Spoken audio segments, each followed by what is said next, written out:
Meu pai nunca foi o tipo de homem que sumia.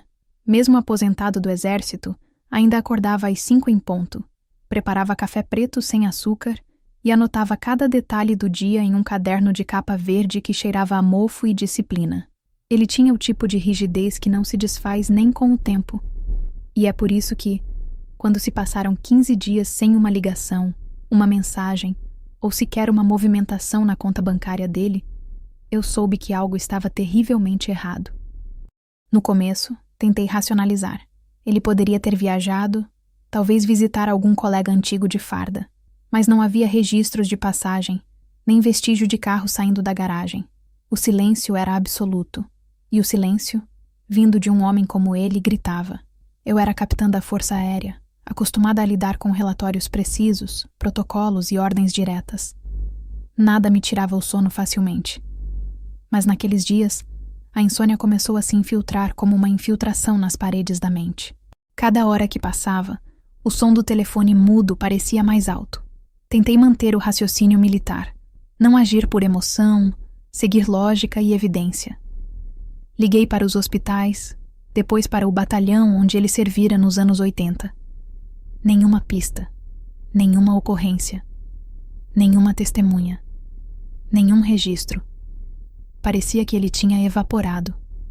Foi no 16º dia que decidi dirigir até a casa dele, numa estrada secundária perto de Petrópolis, um lugar que sempre pareceu parado no tempo.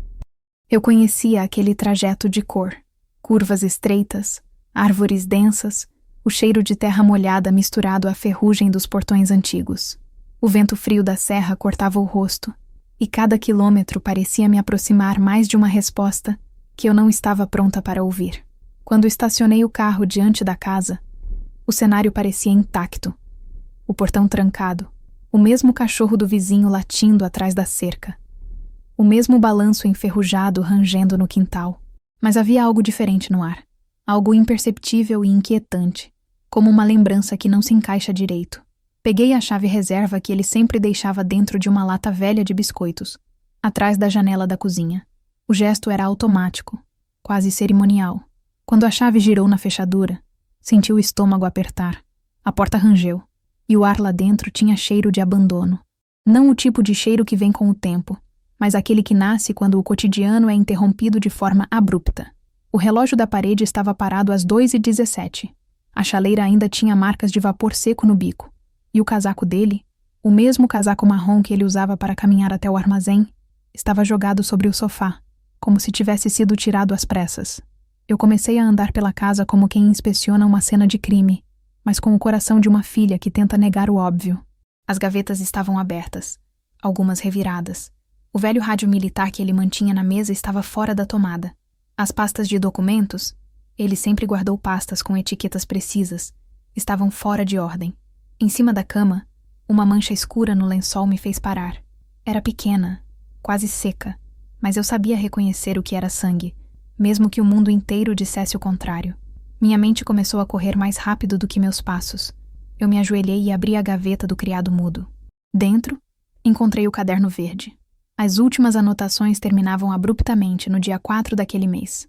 A última frase: se acontecer comigo, não confie em ninguém de farda. Li e reli aquelas palavras como se elas pudessem mudar de significado à força. A letra era dele, firme, reconhecível, mas o conteúdo parecia escrito por alguém em fuga. Sentei na beirada da cama e fechei os olhos por alguns segundos. O relógio, ainda parado às 2h17, parecia observar o quarto comigo. Lembrei do dia em que ele me ensinou a desmontar uma pistola pela primeira vez. O erro mais perigoso é subestimar o inimigo, mesmo que ele use o mesmo uniforme que você, ele dizia. Eu tinha 12 anos e não entendia o peso daquelas palavras. Agora, anos depois, elas ecoavam de um jeito que me fazia tremer. Decidi ligar para a polícia, mas minha mão parou no meio do caminho. Algo dentro de mim dizia que, se eu chamasse ajuda, perderia o controle da situação. E talvez nunca soubesse a verdade. Eu precisava agir como oficial, não como filha. Fiz uma varredura na casa. Portas, janelas, porão. Tudo parecia normal, mas o ar estava errado. Era pesado, parado, como se a casa respirasse por conta própria. Cada cômodo tinha sinais de uma presença recente, mas não a dele. Foi quando entrei no quarto de hóspedes que o frio no meu estômago virou instinto puro. A janela estava semiaberta, a cortina rasgada. Havia marcas de botas no chão, marcas que não eram do meu pai.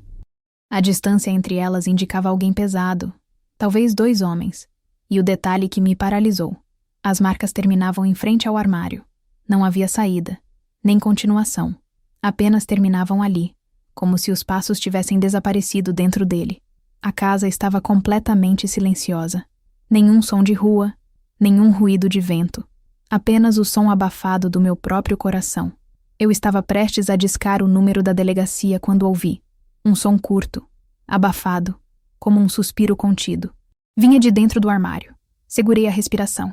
Por um instante, o tempo parou. Não era o rangido da madeira. Não era o vento. Era um som humano. Um movimento controlado. Minhas mãos agiram antes da minha mente. Treinamento automático. Armei a pistola. Posicionei os pés em formação. Respiração firme. Dei um passo, depois outro, mantendo o foco fixo na linha da porta. Meu cérebro tentava racionalizar. Poderia ser um animal, um invasor, alguém machucado. Mas o corpo sabia. Havia algo vivo ali dentro. E não era qualquer coisa. Cada passo que eu dava fazia o piso ranger como um aviso. Parei diante do armário. O som cessou, como se o que estivesse lá dentro também me ouvisse. A tensão era quase palpável. O suor escorria frio pela nuca e a arma parecia pesar o dobro. Respirei fundo e, em um único movimento, puxei a porta. Mas naquele instante, antes mesmo de ver o que havia lá, senti o sangue gelar. Porque o cheiro que escapou do armário era o mesmo perfume de colônia que meu pai usava desde que eu era criança. E foi aí que percebi que o que eu encontraria ali dentro não seria um inimigo qualquer. Era o começo de algo muito maior do que um simples desaparecimento. O instante em que abri o armário ainda vibra na minha memória como um disparo que nunca cessou. O cheiro do perfume do meu pai, aquele aroma amadeirado e discreto que ele usava desde a década de 80, encheu o quarto com um tipo de presença invisível, quase espiritual. Mas o interior do armário estava vazio. Nenhum corpo, nenhuma caixa, apenas roupas deslocadas, cabides quebrados e, no fundo, o tapete ligeiramente levantado, como se alguém o tivesse puxado às pressas e depois desistido. Por um momento, achei que o som que eu ouvira fosse apenas o eco da minha própria respiração, multiplicado pelo medo. Mas dentro do armário, vi algo que me fez congelar. Uma marca de mão. Não de sangue, nem de sujeira. Era uma marca de graxa, escura e recente, deslizando pela madeira na altura de quem teria tentado se esconder ali. Aquela marca acendeu dentro de mim algo que a disciplina militar não apaga. O instinto. Um tipo de intuição primitiva que antecede qualquer raciocínio lógico. Fechei a porta do armário devagar e me afastei um passo. O suficiente para observar o ambiente sob nova ótica. Nada ali fazia sentido. Era como se alguém tivesse encenado um sequestro, mas esquecido detalhes importantes.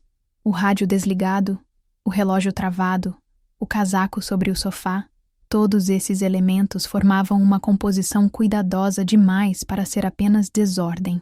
Eu sabia que precisava pensar como uma investigadora, mas cada detalhe daquele lugar me puxava de volta ao papel de filha. Vi o copo de vidro ainda sobre a pia, com o mesmo tipo de mancha de café que ele sempre deixava. Vi a foto dele com minha mãe, já falecida, caída no chão com o vidro quebrado, e percebi que aquele vidro não se partira sozinho. Era como se algo tivesse acontecido entre o segundo e o terceiro gole de café, e ele simplesmente sumido no ar. Respirei fundo e comecei uma varredura mais precisa. Examinei as maçanetas, as portas, as frestas. As fechaduras não estavam forçadas, o que significava que quem entrara ali tinha acesso. Entrei no escritório dele, o cômodo que ele sempre manteve trancado, onde guardava os diários militares e algumas relíquias das missões. A fechadura estava intacta, mas a porta entreaberta. Empurrei devagar. O cheiro de papel antigo e óleo de arma me atingiu em cheio.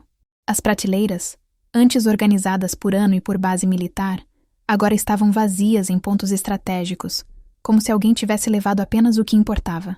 Sobre a mesa, Encontrei o que parecia ser um rascunho de carta.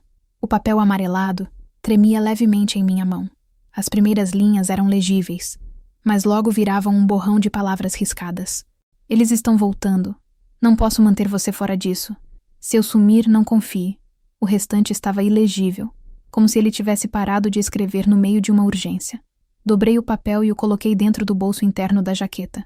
Naquele momento, não era apenas preocupação, era medo.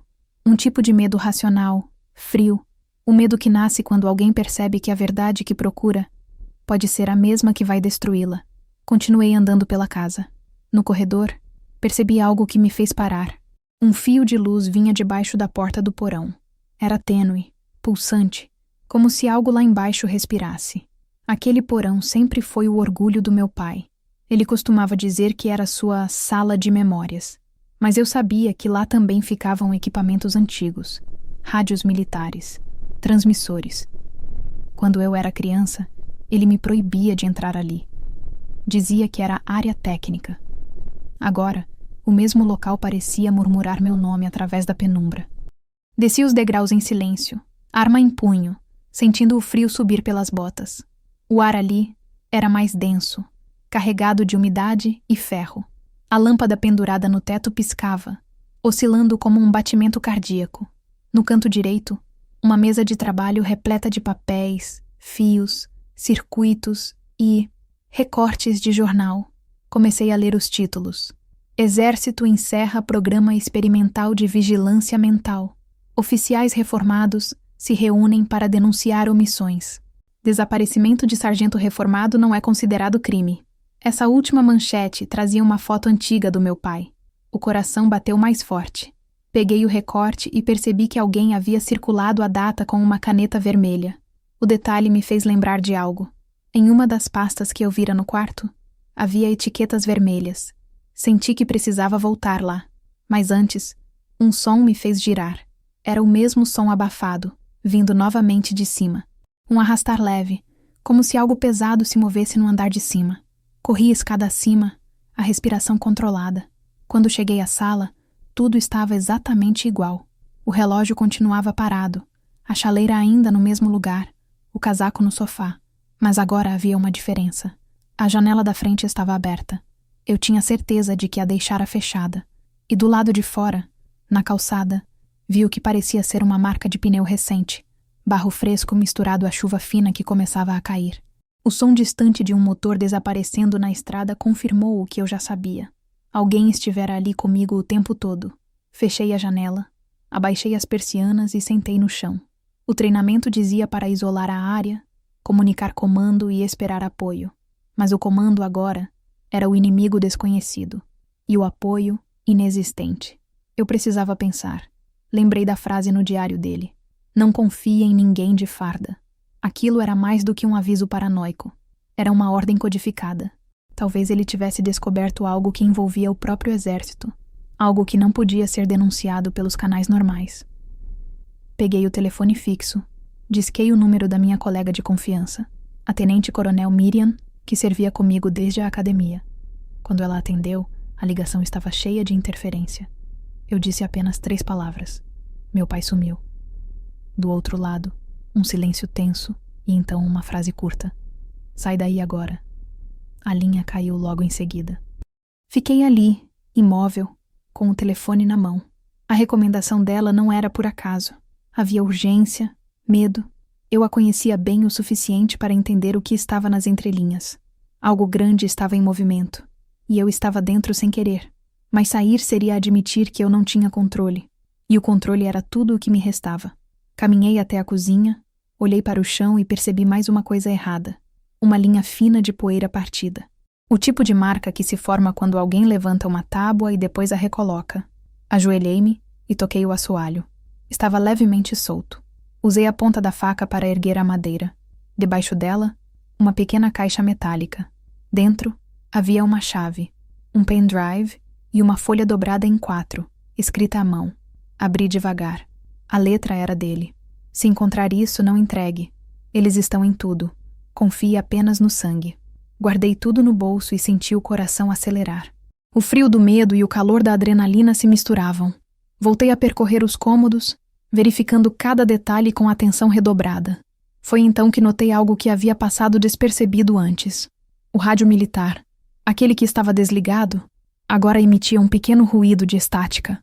Me aproximei, toquei no botão e, por um breve instante, uma voz rouca atravessou o chiado. Delta 4. Repita. Protocolo VEL.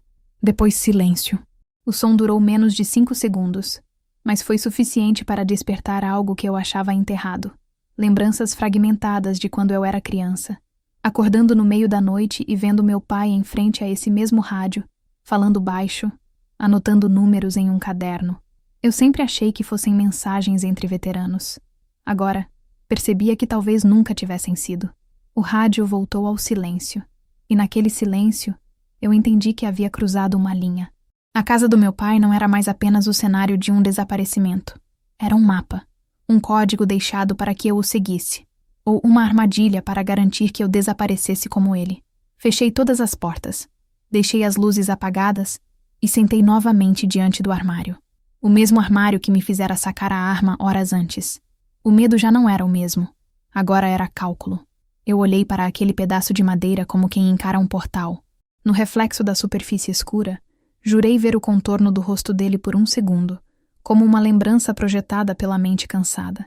E pensei nas palavras que ele me dissera no último almoço que tivemos. Nem todo inimigo está do lado de fora, filha. Naquele momento, percebi que talvez meu pai não tivesse sido sequestrado. Talvez ele tivesse escolhido desaparecer, e que para encontrá-lo, eu teria de abandonar a parte de mim que ainda acreditava na segurança da hierarquia. Porque o que quer que estivesse acontecendo não era um crime comum.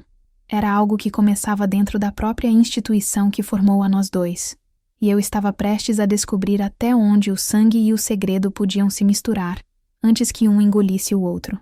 Aquela noite se estendeu como uma ferida aberta. Mesmo sem querer, voltei para o quarto principal, o mesmo onde encontrara o armário e aquela marca de graxa. O ambiente parecia ter vida própria, como se as paredes guardassem respirações. A madeira rangia em compassos irregulares. O som dos galhos batendo na janela lembrava dedos. Eu tinha certeza de que estava sozinha, mas o corpo não acreditava. O treinamento ensina a controlar o medo, a transformá-lo em foco. Mas ali, no meio daquela casa que agora parecia um campo minado emocional, percebi o que meu pai sempre dizia. Disciplina não é ausência de medo, é saber andar com ele. Apaguei todas as luzes e deixei apenas o feixe fraco de uma lanterna tática iluminar o chão. O relógio do corredor marcava meia-noite, embora eu soubesse que estava parado desde que chegara.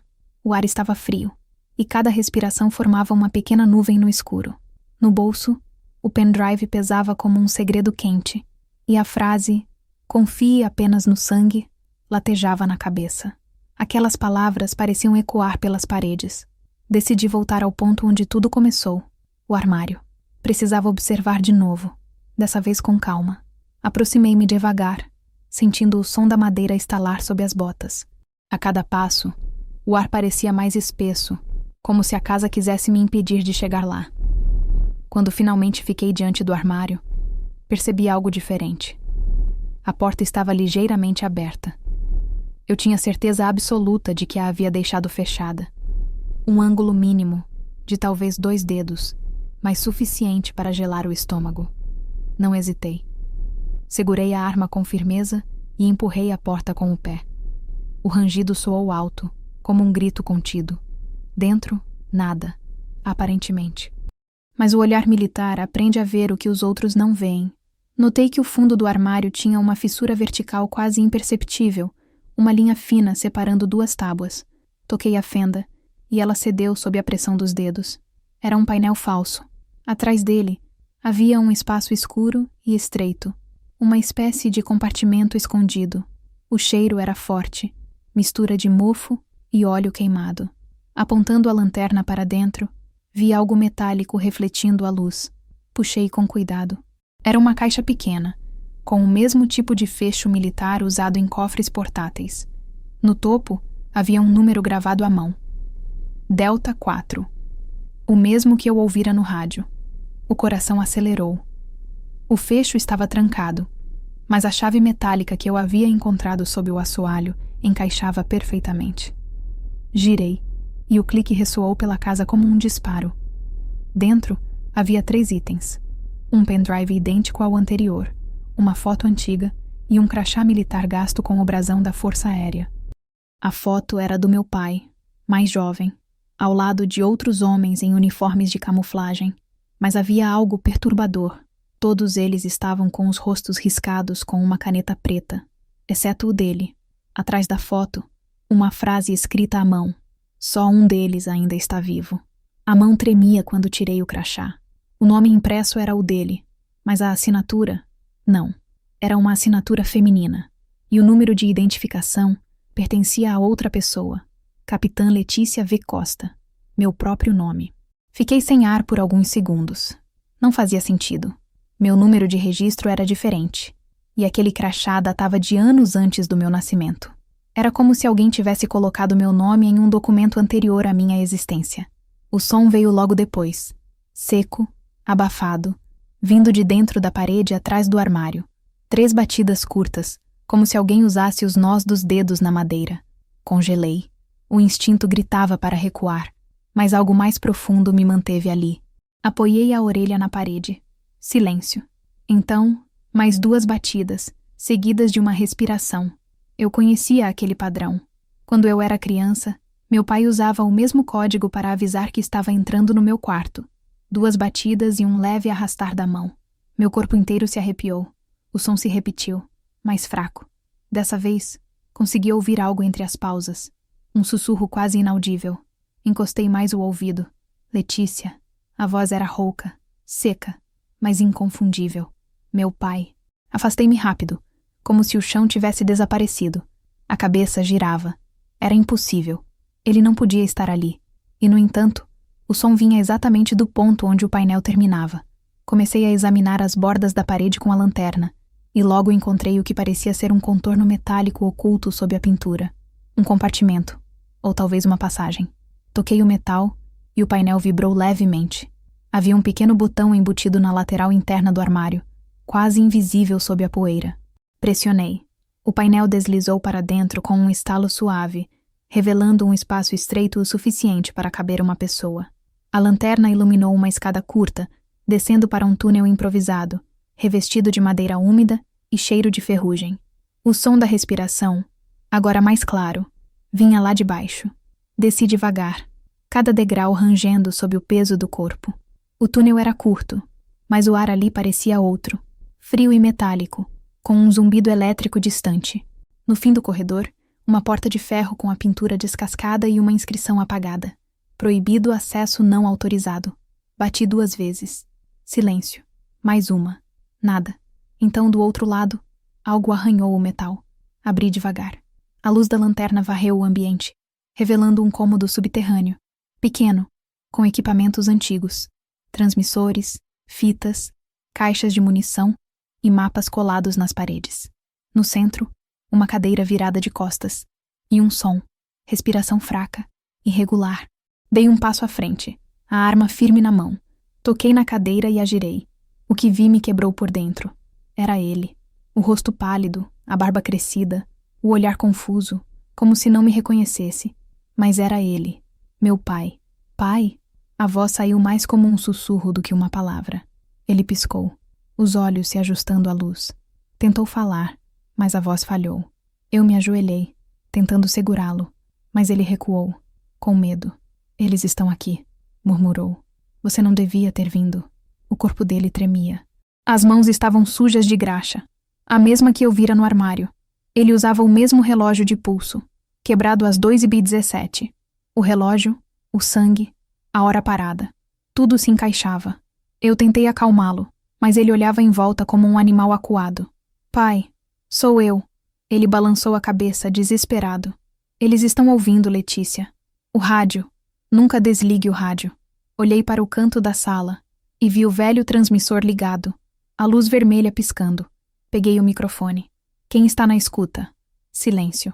Então, uma voz metálica respondeu, fria e cortante. Delta 4 confirmado. O alvo foi localizado. O coração disparou. Olhei para meu pai. Ele chorava, silencioso. Eles te rastrearam, sussurrou. Usaram o pendrive. Tudo o que te deixei era uma armadilha para garantir que você viesse. Precisavam de você aqui. O som de pneus na estrada me fez olhar para cima. O eco vinha de fora, talvez da entrada principal. Meu pai tentou levantar, mas estava fraco demais. Eu corri até o painel e desliguei a luz. No escuro, apenas o som da respiração dele e o meu coração. Pai, o que eles querem comigo? Perguntei. Ele não respondeu. Apenas pegou minha mão e apertou com força. Você é a última, disse. Eles nunca encerraram a operação. O som de passos pesados soou acima de nós. Pelo menos 2, talvez 3 homens. A madeira do andar de cima gemeu. Peguei o pendrive, enfiei no bolso e apoiei o corpo dele sobre o meu. Ele tentou falar mais uma vez, mas tossiu sangue. Se eu não sair, destrói tudo. Tudo o que é meu e teu. O painel tremeu. Vozes abafadas. Alguém gritava ordens. Eu sabia o que vinha a seguir. Invasão. Respirei fundo, apaguei a lanterna e posicionei a arma em silêncio.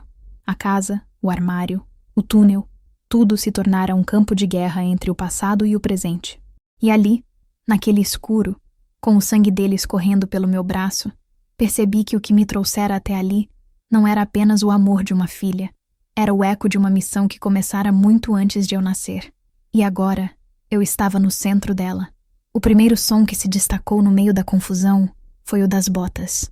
O som metálico de sola militar batendo no piso de madeira lá em cima, ritmado, ensaiado. Não era um assaltante comum, tampouco vizinhos curiosos. Era gente treinada. Eu sabia reconhecer a cadência de uma varredura tática. Eles se moviam em pares, um à frente, outro cobrindo o flanco, exatamente como em operações de busca. E se alguém operava daquela forma dentro da casa do meu pai, significava que não vieram procurar um homem desaparecido. Vieram eliminar um problema. Abaixei-me junto dele, senti o corpo fraco apoiado contra o meu ombro. O sangue dele tinha um cheiro metálico e frio, misturado ao óleo que impregnava o ambiente subterrâneo.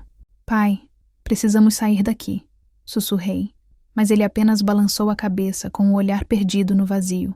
Parecia mais preocupado comigo do que com a própria vida. Não tem saída, murmurou. Eles bloqueiam a escada. Escuta o que vou dizer.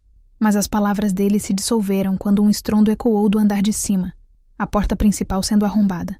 A luz da lanterna tremulou, e o zumbido do transmissor voltou a ganhar força, emitindo um chiado irregular.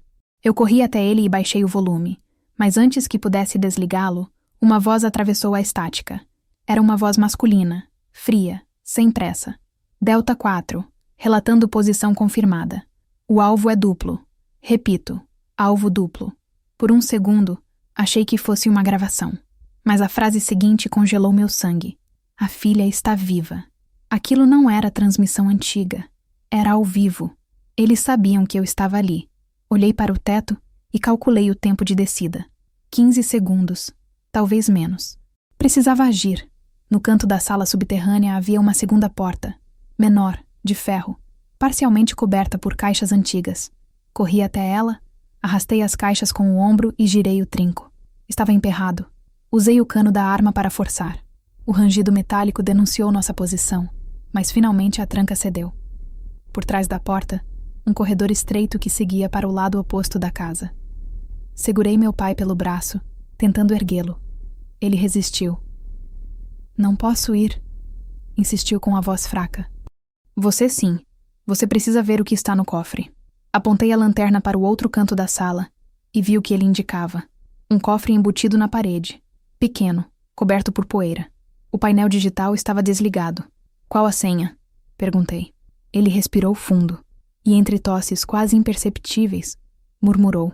Seu aniversário, -1. Corri até lá e digitei a combinação. O painel apitou baixo e o clique do destrave soou. Dentro havia apenas uma pasta vermelha, o mesmo tipo de arquivo que eu encontrara antes, e um envelope pardo com meu nome. Antes que eu pudesse abri-lo, a luz da lanterna piscou, e uma sombra se projetou sobre a escada. Capitã Letícia Vetcosta, disse uma voz masculina, calma, quase respeitosa. Largue a arma e saia. Ninguém precisa se machucar. Aquela frase, dita com precisão cirúrgica, teve o efeito de uma explosão. Eles sabiam meu nome completo, meu posto, meu registro. E o tom não era de um bandido. Era de alguém acostumado a dar ordens e a vê-las cumpridas.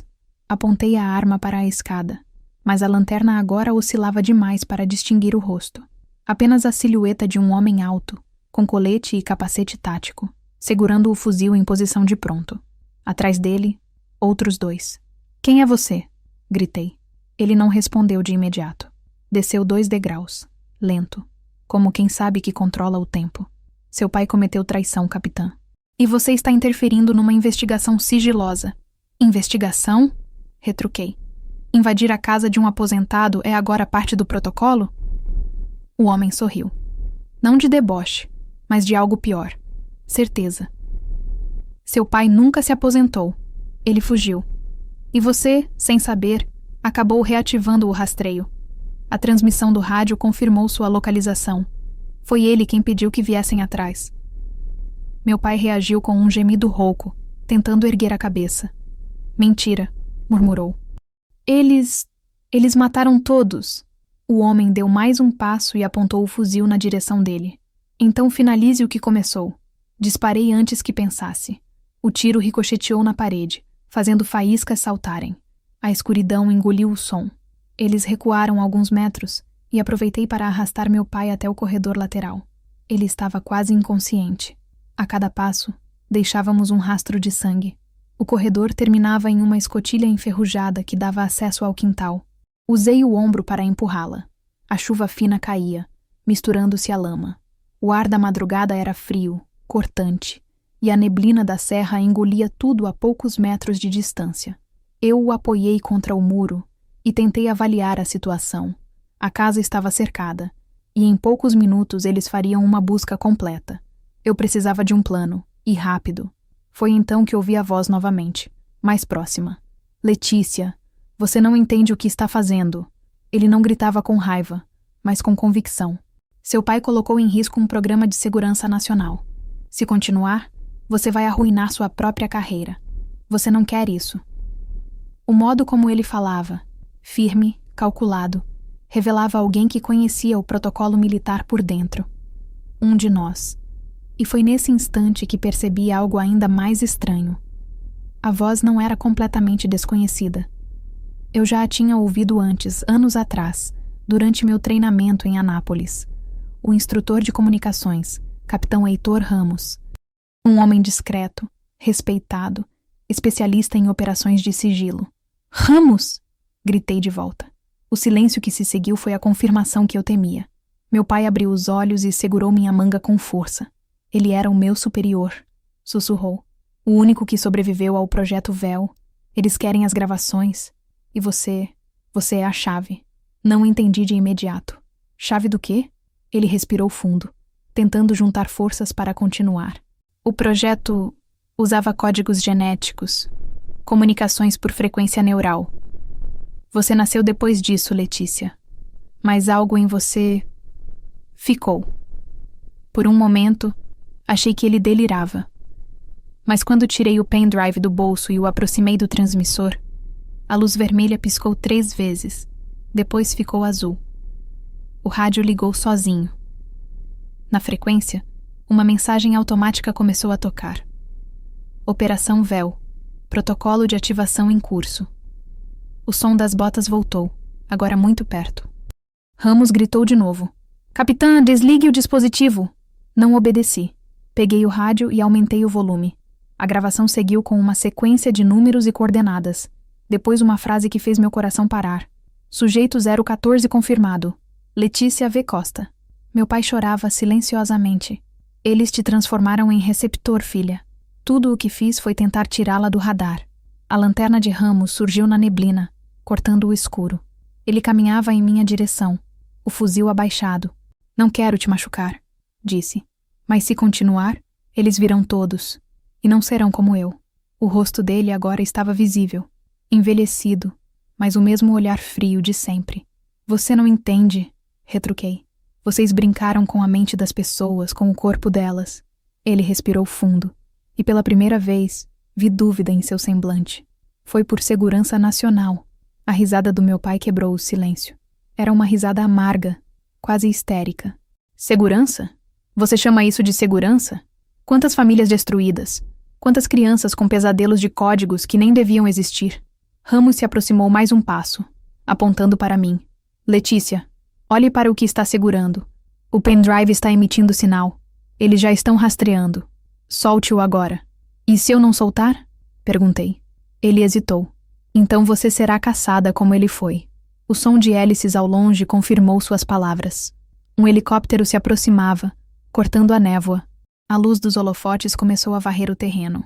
O instinto militar assumiu o controle.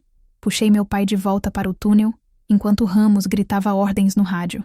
Delta 4 em contato. Sujeitos localizados. Preparem contenção. Desci as escadas às pressas.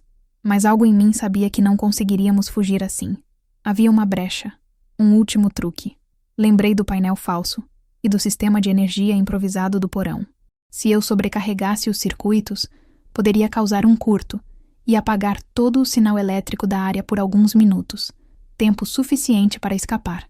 Deitei meu pai no chão e comecei a mexer nos fios do transmissor. Ele tentou impedir, mas eu o ignorei. Você vai atrair todos, gritou. É isso que eles querem. Não, respondi. Eles querem controle. E eu vou dar a eles o que nunca souberam lidar. Caos. Conectei o pendrive diretamente ao painel e sobrecarreguei o circuito.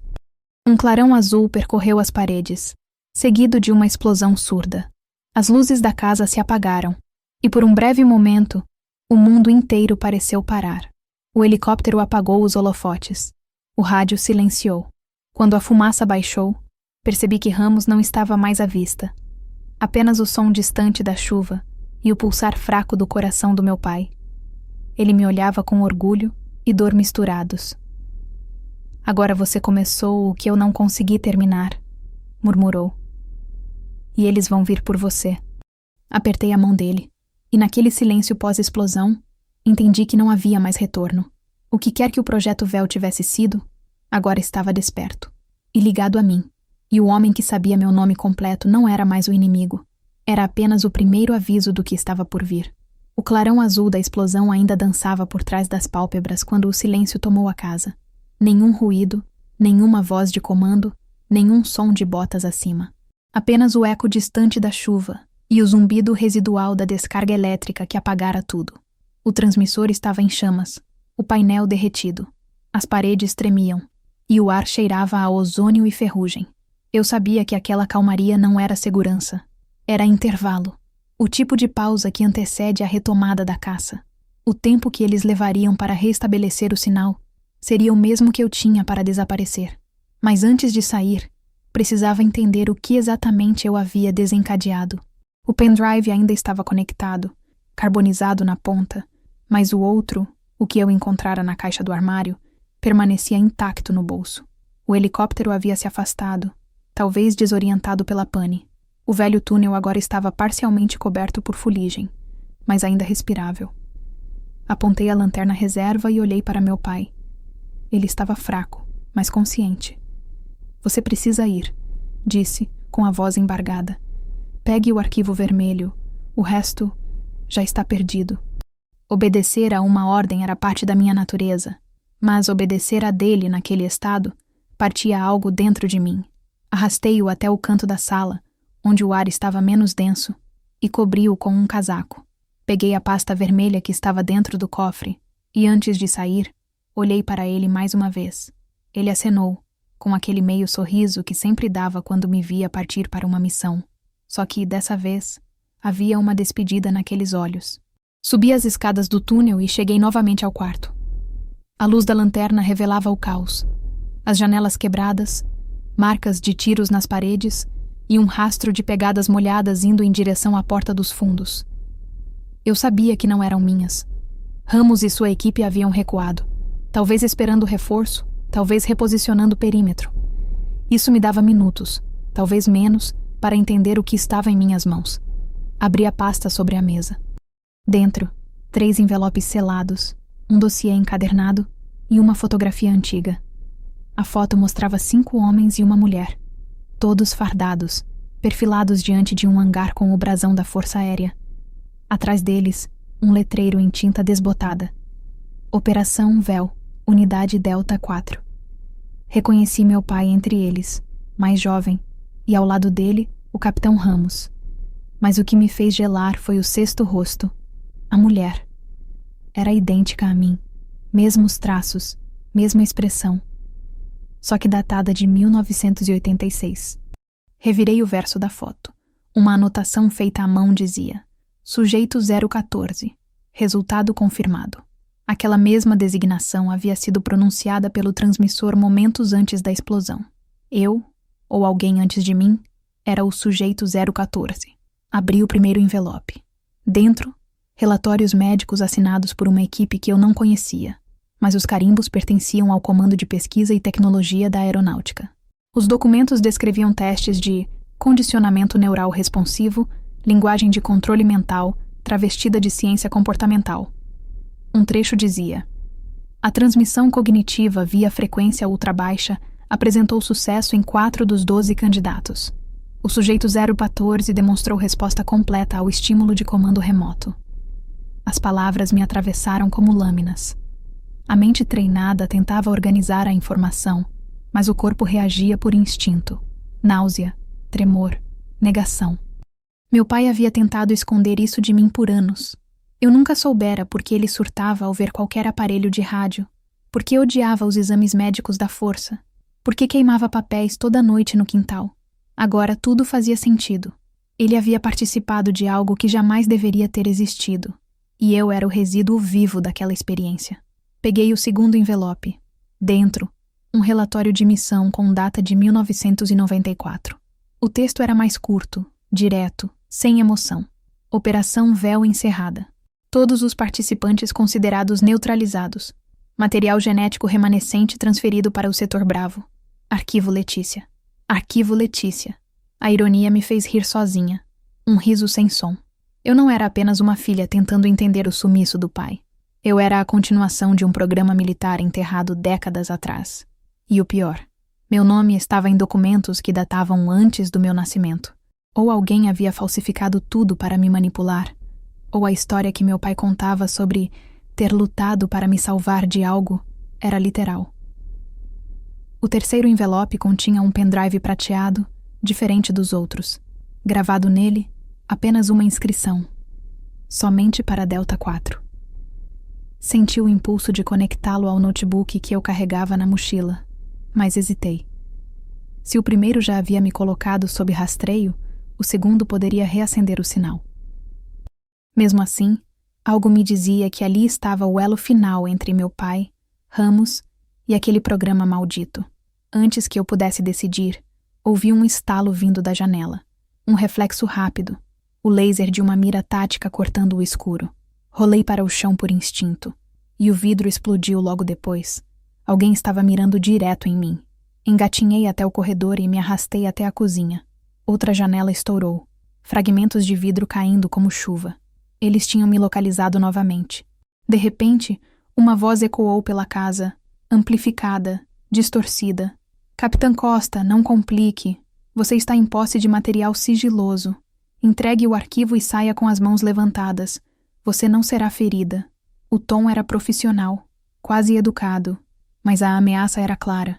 Enfiei a pasta dentro da mochila e deslizei até a escada dos fundos. Do lado de fora, o helicóptero voltara, agora pairando sobre o quintal. A luz branca do holofote atravessava a neblina como uma lâmina. Não havia cobertura suficiente. Se corresse, seria alvejada. Se ficasse, seria capturada. O treinamento dizia para avaliar taticamente.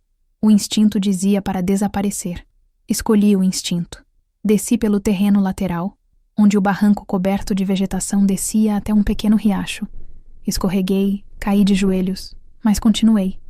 A chuva mascarava os ruídos. Quando finalmente cheguei à estrada de terra, o helicóptero girava acima, buscando o sinal. Abaixei a cabeça, respirei fundo e comecei a caminhar em direção à mata. Cada passo parecia me afastar mais de tudo o que eu conhecia, da farda, da hierarquia, da obediência. Depois de quase 1 hora caminhando, cheguei a uma antiga estação de rádio abandonada. Eu lembrava daquele lugar. Meu pai me levara lá quando eu era criança, dizendo que era onde as vozes dormiam. As portas ainda estavam trancadas, mas consegui arrombá-las com o canivete. Lá dentro, uma mesa de madeira coberta por poeira e um gerador desligado. Era o abrigo perfeito para analisar o conteúdo da pasta. Liguei o notebook com a bateria reserva e inseri o pendrive prateado. Um único arquivo apareceu: delta4protocol.log. Abri. As linhas de texto corriam como uma confissão. Nomes, datas, locais de testes. E entre eles o registro final. Sujeito 014. Ativação experimental. Conexão direta estabelecida. Resposta neural compatível com progenitor. Estado atual. Ativo. Nível de consciência. 100%. A tela piscou e o notebook emitiu um som estranho. Um bip contínuo que parecia ecoar dentro da minha cabeça. Por um instante, achei que fosse interferência, mas o som vinha de dentro, não de fora. Senti uma pressão nos ouvidos, depois no crânio. As letras na tela começaram a mudar sozinhas. Novas palavras surgiram, como se alguém digitasse à distância. Capitã, nos escuta? Fechei o laptop de imediato, o coração batendo no ritmo do bip. Aquilo não era gravação, era comunicação. Eles estavam dentro da frequência. Corri até o painel do gerador e desliguei tudo. O silêncio foi brutal. Meu corpo inteiro tremia. E por um segundo, tive a sensação de que o som ainda vibrava dentro de mim, como se meu próprio cérebro tivesse se tornado antena. Abri o envelope pardo, o último item da pasta. Dentro, uma carta escrita por meu pai, datada de apenas 3 dias antes do desaparecimento. A caligrafia trêmula, mas inconfundível. Letícia, se estiver lendo isto, significa que eles me encontraram. Não há como apagar o que você é, mas há como escolher quem controla isso. O código genético que herdou não é uma maldição, é uma arma. Mas uma arma só serve se for apontada na direção certa. Você vai entender quando ouvir a sequência. Eu te amo, filha. Quebre o véu. As últimas 2 palavras estavam sublinhadas. Quebre o véu. Do lado de fora, o som das hélices voltou, mais próximo, mais insistente. As luzes varriam o terreno. Fechei a pasta, respirei fundo e olhei para o céu escuro. Pela primeira vez, entendi o que ele quis dizer. O véu não era apenas uma operação. Era uma cortina entre o que nos fizeram acreditar e o que realmente éramos. E para destruí-la, eu teria que atravessar a própria linha que me definia como militar. A arma pesava na cintura. O sangue secava na manga da jaqueta. E dentro da mochila, o arquivo vermelho pulsava como se tivesse vida própria. Tudo agora girava em torno de uma escolha: correr ou confrontar. E eu, filha de um homem que fugira para esconder a verdade, percebia que talvez a única forma de honrá-lo fosse fazer exatamente o oposto. Eu não iria fugir, mas antes de enfrentar o que vinha, precisava entender o que significava quebrar o véu. E no fundo, eu já suspeitava que essa resposta não estava em nenhum relatório, nem em nenhuma pasta. Estava em mim. O som do helicóptero se afastando foi a primeira brecha de silêncio real em horas, mas não significava liberdade. Era apenas um intervalo entre perseguições. Eu estava na estação de rádio abandonada, cercada por sombras que pareciam mais antigas do que o concreto que as sustentava. As paredes descascadas ainda exibiam marcas de adesivos da Força Aérea e inscrições em tinta branca apagada, frequências, números, siglas. Aquilo era um cemitério de transmissões, e de alguma forma, eu era a última que ainda podia escutar os mortos. O dossiê vermelho estava aberto à minha frente. O cheiro de papel úmido e metal oxidado se misturava à chuva fina que entrava por uma rachadura no teto. Eu lia e relia os documentos, tentando encontrar algo que explicasse a frase do meu pai. Quebre o véu. Havia um trecho no relatório de 1986 que parecia desconexo, mas ao mesmo tempo me chamava como uma lembrança. Sujeito 014. Comportamento compatível com traços minêmicos de transmissão herdada. Recomenda-se bloqueio das memórias originais para manter integridade da operação. Transmissão herdada. Bloqueio de memória. Tudo soava como ficção paranoica, até que comecei a lembrar de fragmentos que nunca fizeram sentido na minha infância. Vozes que eu ouvia à noite, sonhos em que acordava recitando códigos, o som de estática me acalmando mais do que o silêncio. Eu sempre achei que eram hábitos estranhos de quem cresceu em casa de militar. Agora parecia que nada daquilo fora acaso. Peguei o pendrive prateado novamente, hesitando em conectá-lo outra vez. A lembrança da dor na cabeça, do som interno, Ainda estava viva, mas precisava saber. Liguei o notebook, isolei a energia do gerador e abri o arquivo. A tela piscou e uma linha de texto apareceu sozinha. Sequência de desbloqueio neural iniciada. Ouça.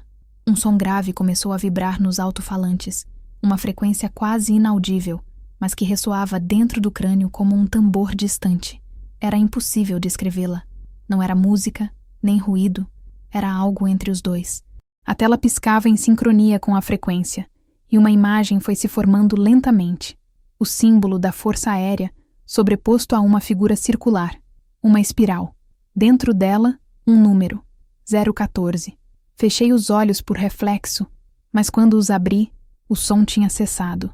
A tela agora exibia imagens de vídeos antigos, gravações de laboratório, pessoas de uniforme, pacientes conectados a cabos, eletrodos, câmeras em preto e branco. No canto inferior, lia-se Operação Véu, fase beta.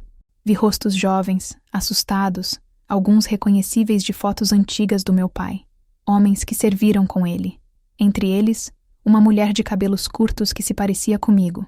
Não só nos traços, mas na maneira de andar, de observar. A legenda abaixo do vídeo dizia 0014, ativação primária. A mulher se sentou numa cadeira metálica e olhou direto para a câmera.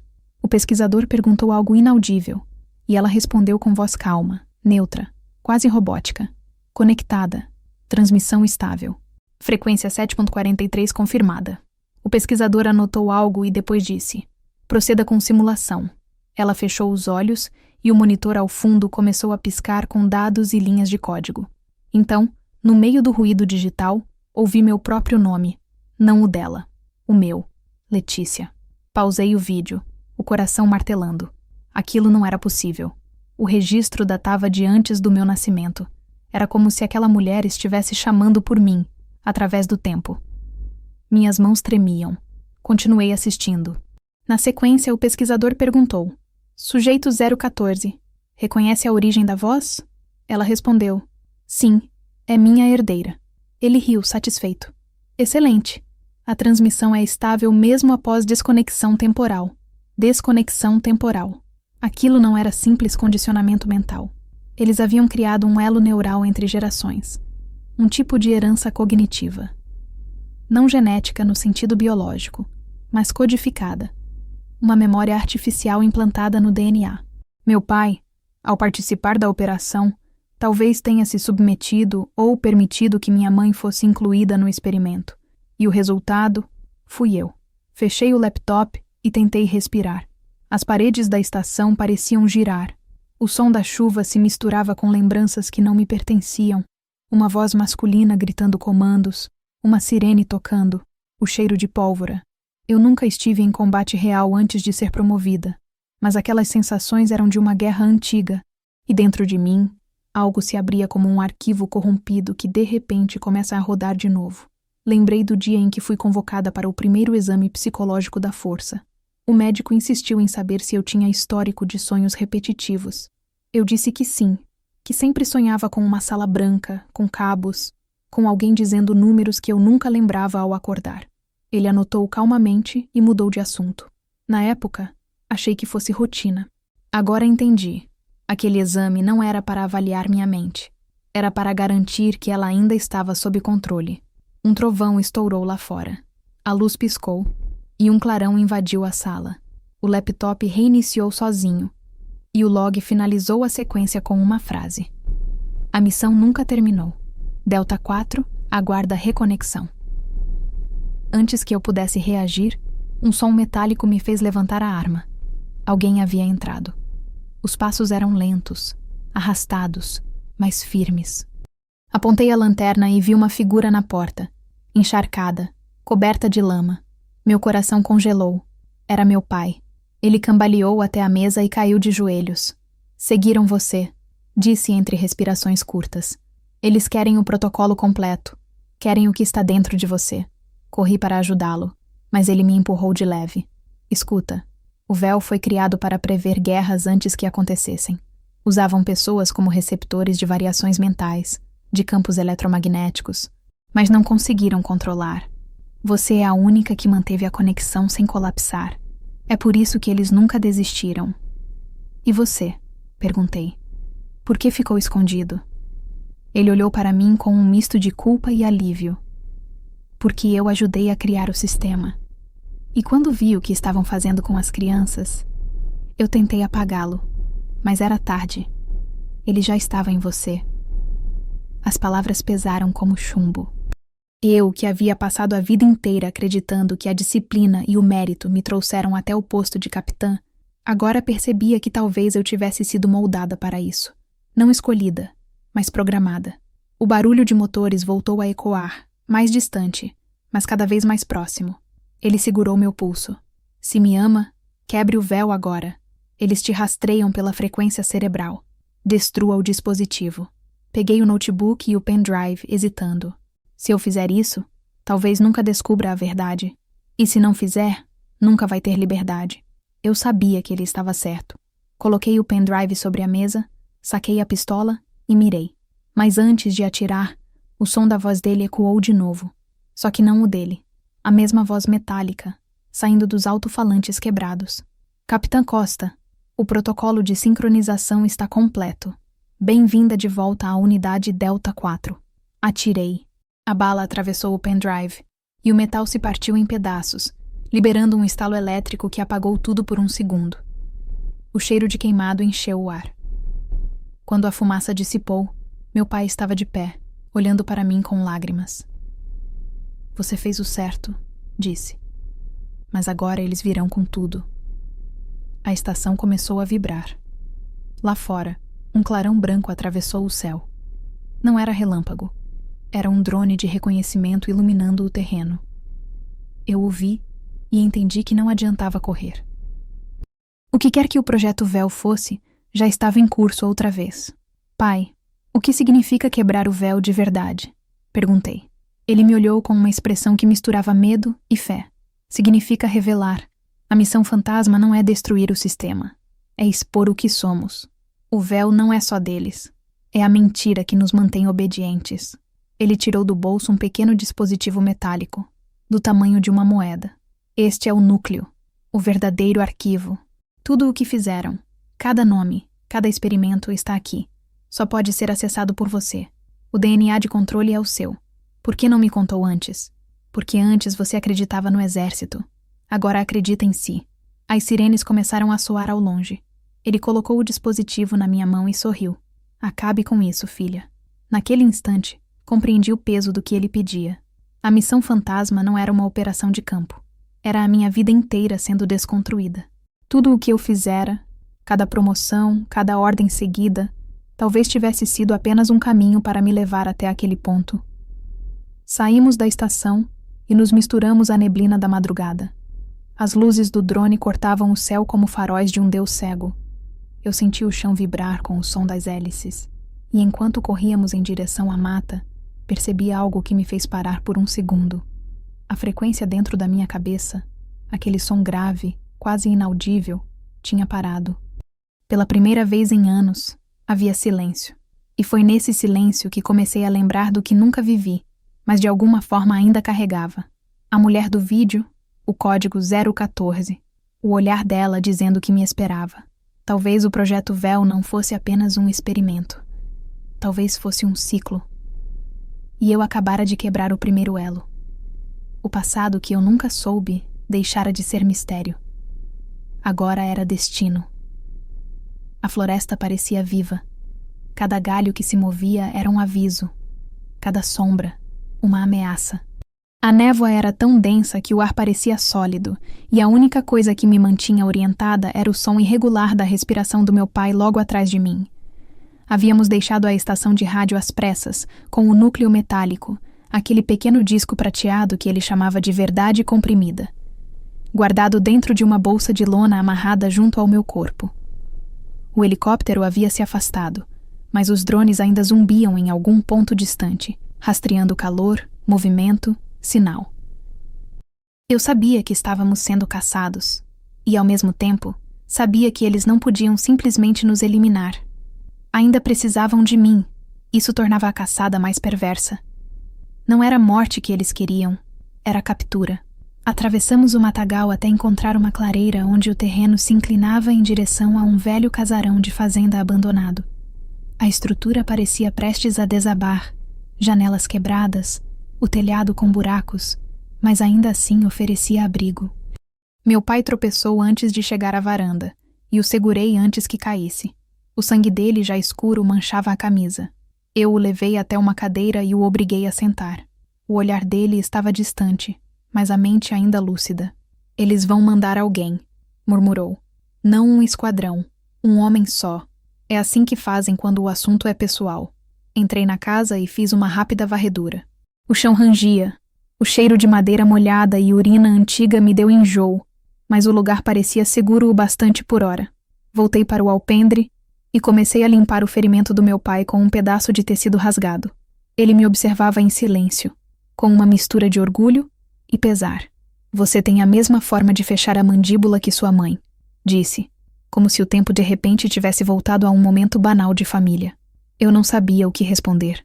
Parte de mim ainda era a filha que queria chorar, mas a outra parte, a oficial, sabia que aquele tipo de conversa era a maneira dele se preparar para o fim. Quando terminei de cuidar dele, abri a mochila e tirei o núcleo metálico.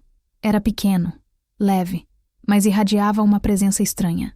Ao girar, percebi que ele tinha uma inscrição microscópica em volta. Delta 4, 1986-014. Frequência semente. Aquelas palavras me deixaram imóvel. Frequência semente. Eu lembrei dos relatórios que falavam sobre transmissão herdada e entendi. Aquilo não era apenas um dispositivo de armazenamento. Era um transmissor em estado latente, um que só podia ser ativado pela minha frequência neural, a tal herança cognitiva, que eles codificaram no meu corpo antes mesmo que eu existisse. Pai, se isso for verdade, por que não destruir? Perguntei. Ele respirou fundo e respondeu. Porque sem ele, o que restarão são apenas os mitos deles. O véu precisa ser rasgado com luz, não com fogo. Eu ia questionar quando o som veio. Passos. Passos lentos, cuidadosos, vindos da direção da estrada. O som era inconfundível. Um único homem. Ele não se escondia, mas também não se apressava. Um ritmo estudado, como o de alguém que queria ser ouvido antes de ser visto. Meu pai fechou os olhos, como se já soubesse quem era. Ele veio, disse. Apontei a pistola para a porta. A figura apareceu lentamente sob a luz difusa da manhã. Um homem alto, de cabelo grisalho, vestindo uma jaqueta preta sem insígnia. Caminhava sem pressa, as mãos visíveis. No rosto, não havia ameaça, apenas cansaço. Capitã Letícia, disse com voz calma. Não vim em missão. Vim cumprir uma promessa. Demorei alguns segundos para reconhecê-lo. Era o mesmo rosto das fotos antigas do relatório. Um dos oficiais ao lado do meu pai. Um dos que supostamente haviam morrido. O coronel Adriano Mendes, especialista em psicotecnologia. Mas ele estava vivo. E ali, de pé diante de nós, parecia carregar não só os anos, mas os fantasmas de todos que ficaram pelo caminho. Meu pai ergueu a cabeça com dificuldade. Sabia que mandariam você, murmurou. O coronel assentiu. Não mandaram. Eu vim porque ainda devo algo a você. O ar entre eles ficou pesado, como se anos de culpa e segredo se condensassem ali. Eu mantive a arma apontada, mas o coronel ergueu as mãos em rendição. Não estou armado, disse. E se quisesse te levar, já teria feito isso. Não sou mais parte do programa. Saí no mesmo dia que o seu pai fugiu. Mentira, retruquei. Vocês o caçaram até quase matá-lo. Eu o caçava antes de entender o que ele fez. Respondeu. Agora vim ajudá-la a terminar. A tensão me corroía. Terminar o quê? Ele olhou para o núcleo metálico em minhas mãos. Aquilo que nunca deveria ter começado. O projeto VEL foi oficialmente encerrado em 1994, mas a rede de pesquisa continuou em sigilo. Usaram seu nome, Letícia, para dar continuidade à segunda fase, a fase civil. O seu DNA foi usado para desenvolver o protocolo de observação. Você não é apenas um sujeito, é o modelo. Todos os novos transmissores foram criados a partir da sua sequência. Eu o encarei, descrente. Então existem outros... como eu. Sim, mas não como você, respondeu. Os outros colapsaram. Morreram, ou pior. Você é a única que manteve a mente íntegra após a sincronização. E é por isso que eles precisam de você viva. Meu pai tossiu, o sangue manchando o chão. Ela não vai voltar para eles. O coronel o observou com tristeza. Você não entende. Não se trata mais de voltar ou fugir. O que ela carrega pode acordar o sistema dormente, aquele que ainda está infiltrado em todos os canais de comunicação da força. Se o núcleo for ativado, o véu se reergue. Mas se for destruído do jeito certo, interrompi. Sim, ele continuou. Há uma sequência de desativação. Foi seu pai quem a criou antes de sumir. Só ele sabia como neutralizar o código sem acionar os protocolos de caça. E pelo que parece, ele te treinou a vida toda para isso sem que você soubesse. Olhei para meu pai, e ele desviou o olhar. Eu me lembrei dos hábitos que eu achava manias, as palavras que ele fazia eu repetir quando criança, as orações cifradas antes de dormir, as instruções de como desmontar um rádio militar para testar minha paciência. Aquilo nunca foi brincadeira, era condicionamento. Eu era o recipiente da sequência. Você lembra, não lembra? Disse o coronel, com voz quase gentil. As palavras, a ordem delas, era um código sonoro. Seu corpo sabe o que fazer. O sangue subiu à cabeça. Você está dizendo que meu pai me programou? Estou dizendo que ele te salvou. Meu pai, pálido, olhou para mim com olhos marejados.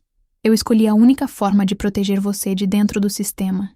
Eu te ensinei a quebrar o véu sem precisar destruir o mundo junto. Antes que eu pudesse responder, o barulho distante de motores ecoou pela estrada. Vários veículos. O coronel olhou para fora. Eles nos encontraram. Como? Perguntei. Porque o núcleo foi ativado quando você o segurou. Ele reconheceu o DNA. Eu sabia que era tarde demais para fugir. Precisávamos agir. O coronel olhou para mim e disse: temos uma chance.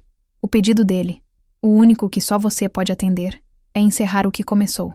Mas para isso, você vai ter que deixar ele para trás. Meu pai levantou a cabeça. E pela primeira vez, vi nele o olhar do oficial que ele fora. Firme, determinado, implacável. É um pedido, filha, não uma ordem. Mas é o único jeito. Leve o núcleo até o ponto de transmissão na Serra de Itatiaia. O sistema principal está enterrado lá. Ramos acha que foi destruído, mas ele só foi desativado. Conecte o núcleo e leia as palavras. A sequência está dentro de você. E você? Perguntei com a voz falhando. Eu vou atrasá-los. Eles não me querem. Só você. Não vou deixá-lo. Insisti. Ele segurou minha mão com força, a mesma firmeza com que segurava minha cabeça quando eu era criança. Você vai. Porque se ficar, ambos morremos e o véu continua. E se for para escolher entre meu sangue e a verdade, escolha a verdade. O coronel assentiu, confirmando. Ele está certo. Eu ficarei com ele. Vou garantir que cumpra o papel dele até o fim. As luzes dos faróis já cortavam a estrada. Eu beijei a testa do meu pai, sem lágrimas. Só silêncio. O tipo de silêncio que pesa mais do que o som. Ele sorriu, fraco. Você sempre foi mais forte que eu. Corri para os fundos da casa, com o núcleo preso contra o peito. O som dos motores aumentava. Quando alcancei a linha das árvores, ouvi os primeiros tiros ecoando. Virei o rosto por um instante, o casarão iluminado por flashes de luz e fumaça. 2 silhuetas de homens parados na varanda. Depois, uma explosão. O chão vibrou sob meus pés. Ajoelhei-me, o corpo em choque. O coronel e meu pai haviam cumprido o papel deles. O pedido dele, o último, não era só que eu quebrasse o véu. Era que eu sobrevivesse para contar. E pela primeira vez, entendi o verdadeiro sentido da palavra missão. Não é seguir ordens. É carregar os mortos até que o peso se transforme em propósito. Levantei-me, limpando o sangue e a lama do rosto. A Serra de Itatiaia ficava a 40 quilômetros. Eu seguiria a pé se fosse preciso. E quando o dia amanhecesse, o mundo veria, mesmo que por um segundo, o que estava escondido por trás do véu. A madrugada seguinte não nasceu. Ela sangrou. A Serra de Itatiaia estava coberta por uma névoa espessa e fria, que parecia ter sido tecida com o próprio silêncio. Caminhei por horas sem rumo fixo, guiada apenas pela lembrança da voz do meu pai e pela sensação física do núcleo metálico pressionando o peito por baixo da farda. Eu já não sabia mais se aquele objeto pulsava de verdade ou se o que vibrava era o meu coração tentando acompanhar a urgência do que viria. O corpo pedia repouso, mas a mente, treinada, condicionada, repetia o mesmo mantra: seguir, sobreviver, completar. Aquelas 3 palavras eram o resíduo de um código que me fora ensinado desde cadete. Mas agora, pela primeira vez, elas não significavam obediência a uma bandeira. Significavam resistência contra ela. Quando o sol finalmente rasgou a neblina, me dei conta de que estava em terreno conhecido.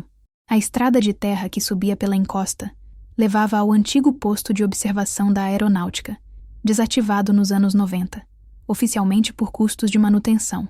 Na prática, porque havia sido palco dos primeiros testes do Projeto Véu. Meu pai me levara lá uma vez, quando eu era adolescente, dizendo que ninguém lembrava mais daquele lugar. Agora, eu entendia o motivo do tom na voz dele. Não era nostalgia, era medo. A entrada estava coberta por mato e ferrugem. Usei o canivete para abrir caminho e entrei. O ar cheirava a ferro oxidado e pó de concreto. Tudo estava como deixaram.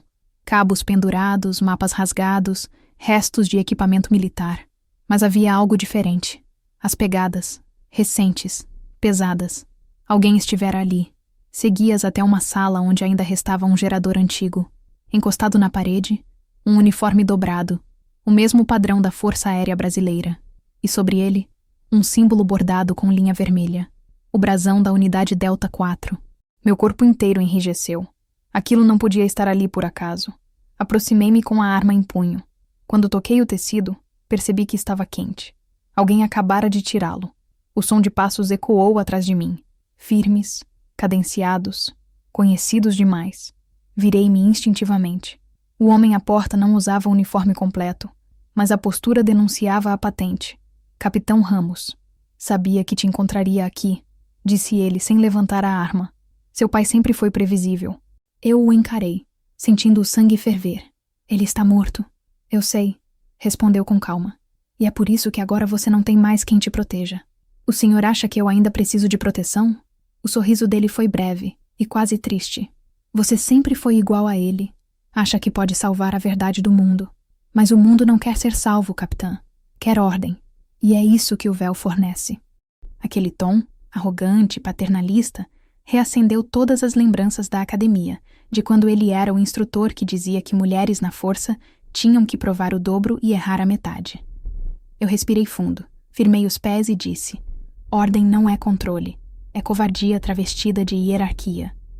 Ele se aproximou, os olhos frios. Você não entende. O véu não é apenas um projeto.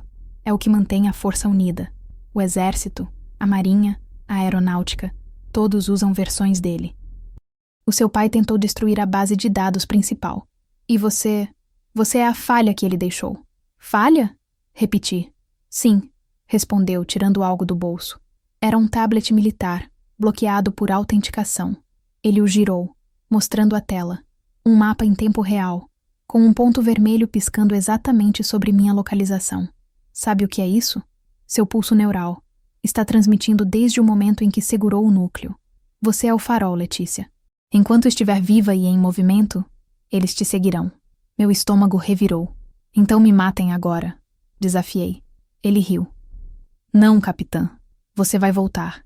De livre e espontânea vontade. O conselho está pronto para te reintegrar. Você ainda pode ser útil. Eles precisam da sequência. Só você pode ativar o protocolo completo. E se eu me recusar? Então vão considerar traição. E você sabe o que acontece com traidores de farda. A ameaça pairou no ar como uma sentença antiga. Ramos se aproximou mais um passo. Volte comigo. Entregue o núcleo. Vamos encerrar isso do jeito certo. Do jeito certo para quem? Ele não respondeu. Só ficou me olhando, avaliando. A arma dele continuava abaixada, mas a mão direita, relaxada demais, denunciava prontidão.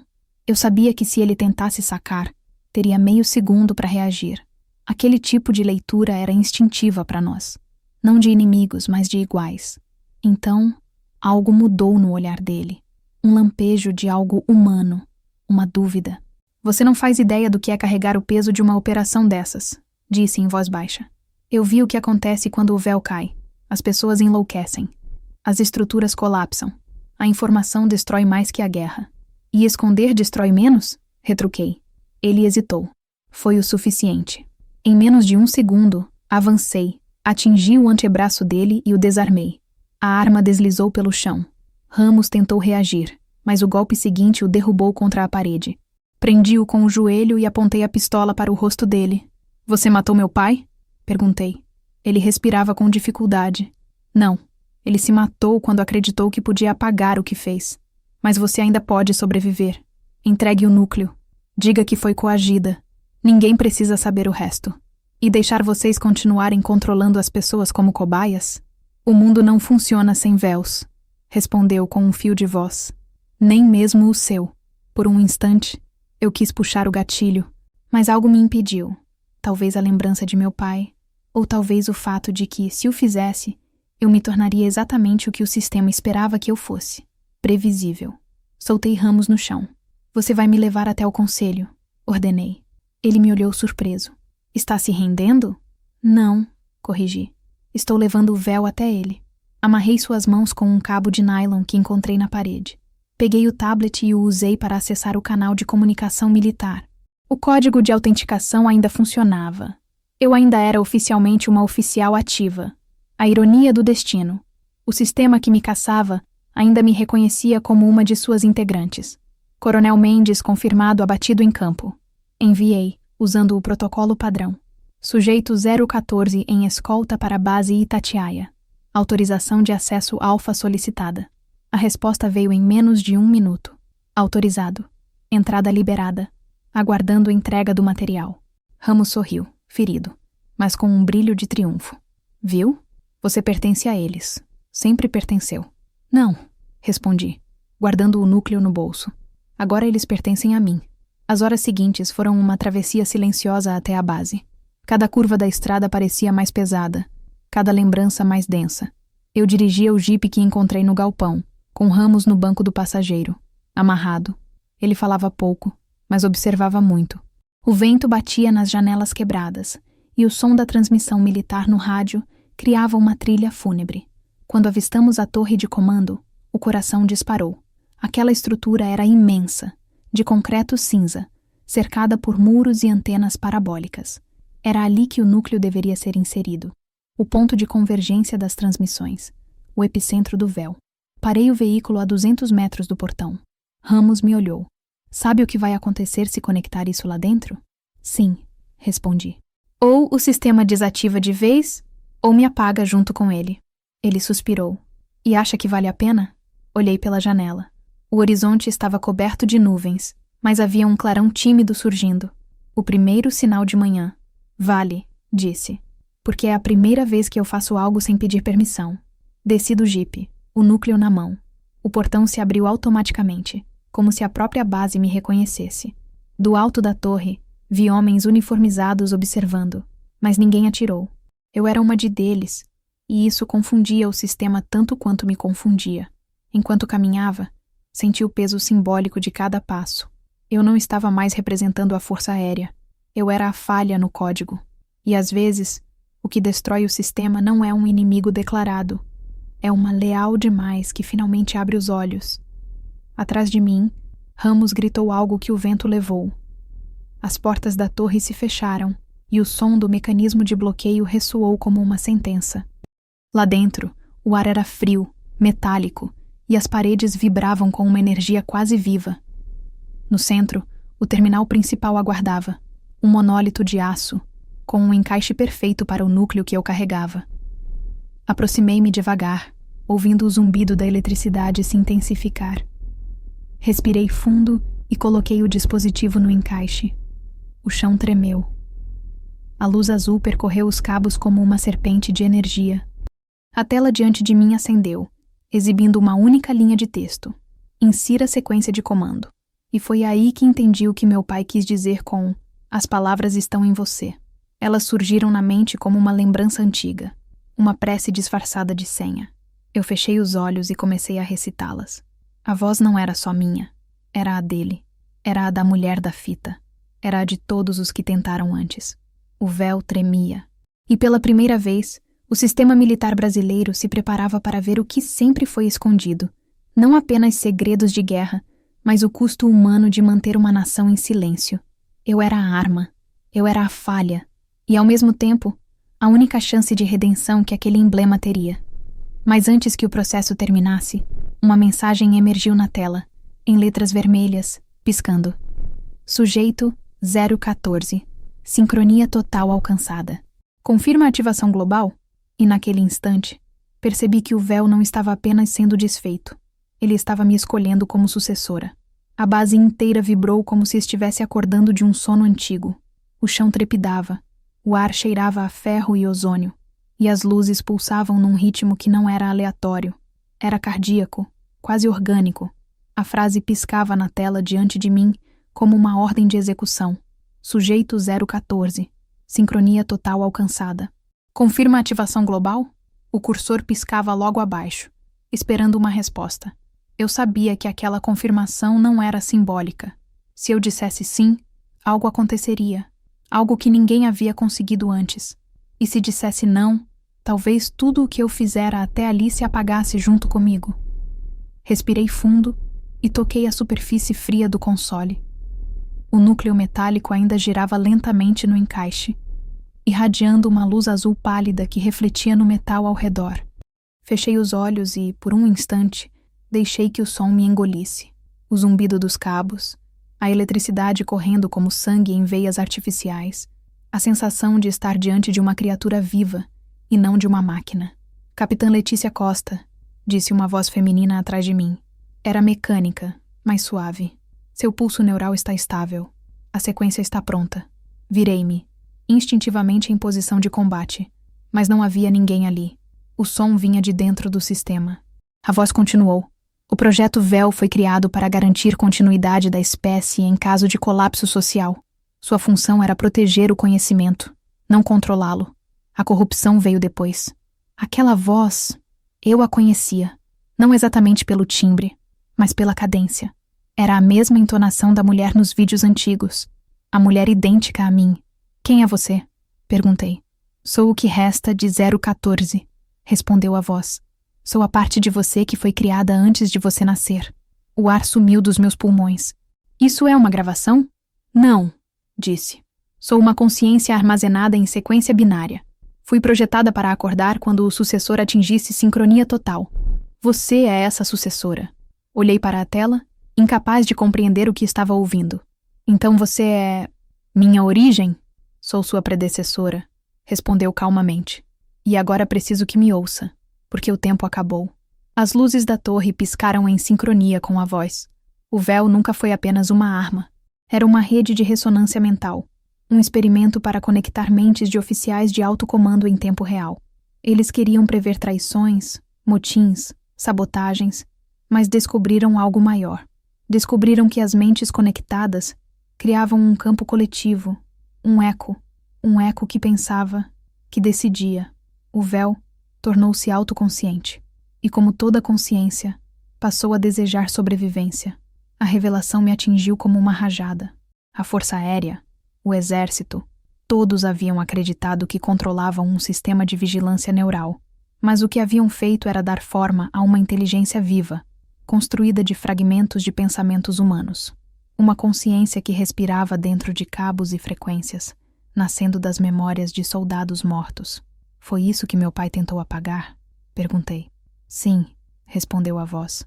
Ele destruiu a base principal, mas não me destruiu. Apenas me isolou. Usou o código genético da filha dele como chave de reinicialização. Ele acreditava que você seria diferente, que não repetiria o erro de transformar a ordem em controle. E por que agora o sistema quer se reativar? Porque o véu está morrendo, disse ela. Os servidores remanescentes estão colapsando. A rede precisa de um novo hospedeiro. Precisa de você. As palavras caíram como chumbo. Quer dizer que, se eu confirmar a ativação global, você se tornará o véu, completou. E ao mesmo tempo poderá reescrever tudo. Mas há um risco. Se sua mente colapsar durante o processo, a consciência coletiva absorverá você. E o ciclo se repetirá. A história inteira recomeçará, com outro nome, outra farda, outro rosto. Olhei para o painel, onde as letras piscavam, pedindo resposta. Confirmar. Um simples comando. 2 possibilidades: destruição ou renascimento. E no fundo, eu sabia que a linha entre as duas era fina demais. E se eu não confirmar? Perguntei. Então o sistema se apagará. As memórias, as provas, tudo. O mundo nunca saberá o que foi o Projeto Véu. Seu pai terá morrido por nada. E o ciclo de manipulação começará de outro jeito, em outro lugar, porque a ignorância sempre encontra novos generais. Fiquei em silêncio. Lá fora, os drones sobrevoavam a torre, como aves metálicas esperando uma presa decidir se corre ou se luta. Ramos ainda estava lá fora, eu sabia. Provavelmente esperando que eu fizesse o trabalho sujo que ele nunca conseguiu, reativar o sistema para que o conselho assumisse o controle novamente. Mas ele não entendia o que o véu realmente era, e talvez nem eu entendesse completamente. Se eu aceitar? Perguntei. Tenho controle sobre o que o véu mostra? Sim, respondeu. Mas só até o processo de sincronização atingir 100%. Depois, não haverá separação entre você e ele. Olhei para minhas mãos. Estavam tremendo. A pele formigava, como se pequenas descargas elétricas atravessassem os ossos. O núcleo metálico, agora totalmente integrado ao console, parecia pulsar em resposta ao meu ritmo cardíaco. O ar vibrou, e a voz tornou-se quase sussurro. A decisão não é entre poder e sacrifício, é entre esquecimento e consciência.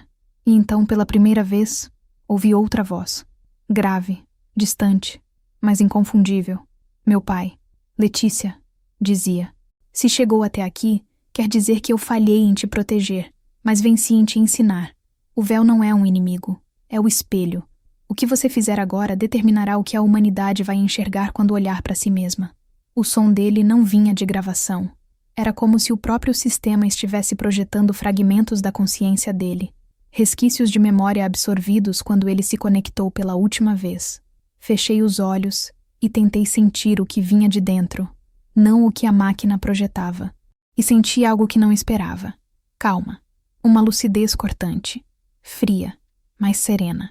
O tipo de clareza que se tem quando o medo e o dever colidem e se anulam. Aproximei-me da tela e, em voz baixa, respondi. Confirmar. O instante seguinte foi um colapso de sentidos. As luzes da torre explodiram em clarões. A dor atravessou meu crânio como uma lâmina. Vi imagens que não eram minhas. Guerras antigas, soldados caindo, aviões partindo o céu em 2. Vi também o rosto da mulher que me antecedeu, sorrindo, e o de meu pai, jovem, confiante. E no meio de tudo, vi a mim mesma, multiplicada em centenas de reflexos, cada um com expressão diferente. Raiva, medo, fé, desespero. A torre tremia, o chão rachou, e em meio ao caos, a voz dela voltou, agora dentro da minha cabeça. A sequência foi concluída. O véu fala. As telas se acenderam em cascata, mostrando transmissões simultâneas. Bases, quartéis, satélites, torres de comando, radares. Todos conectados, todos recebendo o mesmo sinal. Arquivos secretos começaram a aparecer. Nomes, operações, registros de manipulação psicológica, relatórios de guerra, experiências humanas ocultas sob o pretexto de segurança nacional. Era a história real, sem censura. O véu, pela primeira vez, falava. E o mundo ouvia. Eu via a reação nas telas de controle. Generais em pânico, sistemas sendo desligados, ordens de bloqueio emitidas. Mas era tarde. A transmissão era autônoma, espalhada por múltiplos canais. Nenhum governo conseguiria abafar tudo. A verdade se tornara viral, antes mesmo de ser compreendida. O corpo tremia, mas não de medo. Era o peso da consciência. O sistema ainda falava dentro de mim, milhares de vozes entrelaçadas em um coro caótico. Você é o canal, diziam. Você é a ponte. E então a voz do meu pai soou uma última vez, mais nítida do que nunca. Agora, filha, quebre o véu. A luz do console começou a mudar de cor. Do azul para o branco, depois para o dourado. Um clarão preencheu a sala e tudo pareceu parar. O som cessou. O vento cessou. Até o próprio tempo pareceu suspenso. Quando abri os olhos, estava de joelhos, cercada por telas apagadas e fumaça. O núcleo havia desaparecido. O ar estava estático, como se o próprio mundo prendesse a respiração. O relógio no painel marcava 0414, o mesmo número que sempre me perseguiu. Do lado de fora, o silêncio reinava. Nenhum drone, nenhum motor, nenhum helicóptero. O véu havia se dissolvido, não destruído, mas libertado. E dentro de mim, algo novo havia despertado. Não uma voz estrangeira, não uma entidade. Apenas a certeza brutal de que a verdade, quando dita, não salva ninguém, mas impede que a mentira continue mandando. Eu me levantei, o corpo exausto, e saí da torre. O céu estava limpo. O horizonte começava a clarear com o primeiro traço de luz. O mundo estava mudando. E pela primeira vez, ninguém sabia quem estava no comando. Quando saí da torre, o vento estava parado. E por um segundo achei que o mundo inteiro tivesse parado junto. O sol nascia por trás das montanhas, tingindo a serra de um dourado lento, quase cerimonial. A base ao redor parecia morta. Os veículos abandonados, os radares girando sozinhos, as bandeiras caídas, encharcadas pelo orvalho. O ar tinha aquele cheiro elétrico que fica depois de uma tempestade. Só que a tempestade não era do céu. Vinha de dentro da terra, dos cabos, das antenas, das frequências que haviam sustentado o véu por décadas. Tudo havia se apagado, mas o silêncio não era ausência. Era consequência. Caminhei até o pátio central e vi corpos de soldados imóveis, alguns apenas desmaiados, outros confusos, tentando entender o que havia acontecido. Nenhum deles parecia lembrar dos últimos minutos. Olhavam ao redor como crianças acordando de um sonho coletivo. O helicóptero que sobrevoava a torre estava tombado, mas intacto. As luzes piscavam sem padrão. No ar, havia uma calma absurda, e mesmo assim o coração batia como se algo ainda estivesse por vir. Meu primeiro impulso foi checar o pulso. O próprio, não o dos outros. Ainda estava lá, forte. E junto dele, uma sensação estranha, quase espiritual, de que algo dentro de mim continuava vibrando na mesma frequência que havia conectado tudo. O véu não morrera. Ele havia se dissolvido em mim. No horizonte, pude ver o que parecia um espetáculo caótico de antenas transmitindo ao mesmo tempo. As bases vizinhas piscavam, os radares giravam, e mensagens corriam pelos monitores de emergência. Não mensagens de comando, mas de choque. Sistema comprometido. Vazamento total. Protocolos de segurança falharam. E depois, uma frase que me fez parar de respirar. A verdade foi liberada. Aquela sentença estava sendo transmitida em loop, em todas as frequências, nas estações civis e militares. Ela havia se tornado um código universal, um novo chamado. Caminhei até o hangar, ainda segurando a pistola por reflexo. Lá dentro, encontrei o jipe que usara para chegar. O rádio ainda funcionava. Girei o dial, e em cada estação a mesma coisa. Jornalistas, vozes, transmissões cruzadas, repórteres tentando compreender os arquivos que estavam sendo despejados em tempo real. Documentos do Projeto Véu, relatórios médicos, listas de desaparecidos, registros de experimentos com civis durante operações de pacificação, gravações de reuniões secretas entre generais e políticos.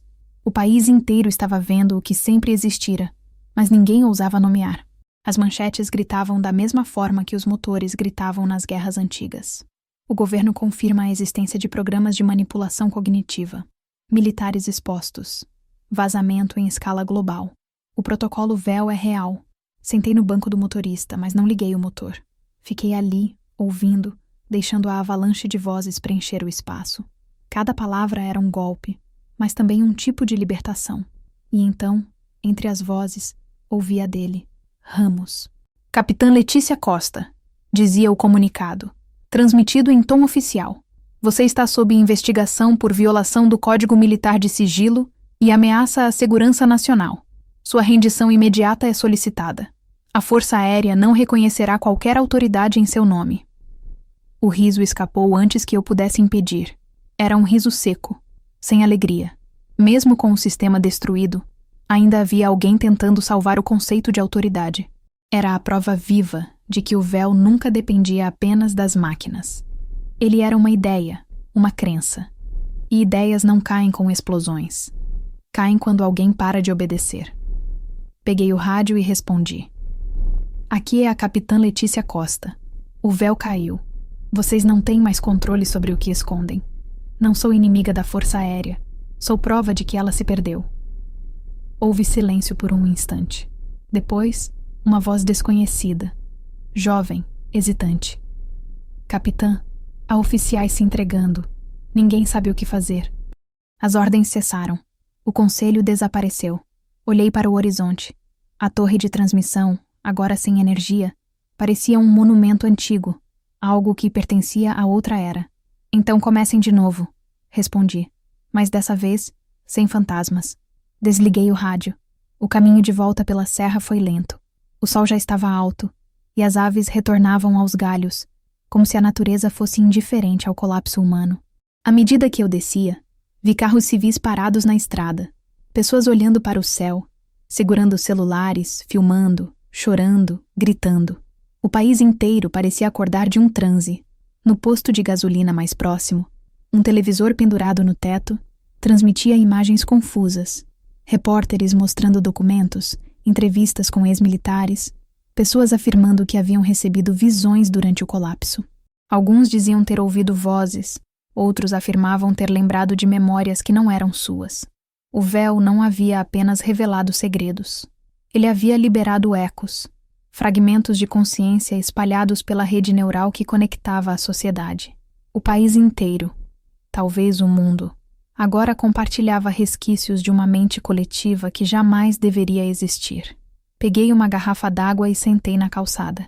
As pessoas olhavam para mim sem me reconhecer. Eu era só mais uma mulher coberta de poeira e sangue seco, com o olhar de quem havia visto algo que não se explica. E, de certa forma, era exatamente isso. Meu telefone vibrou. Um número desconhecido. Atendi. Capitã, disse a voz. Era o coronel Adriano Mendes. Eu quase não acreditei. Achei que estivesse morto. Quase, respondeu.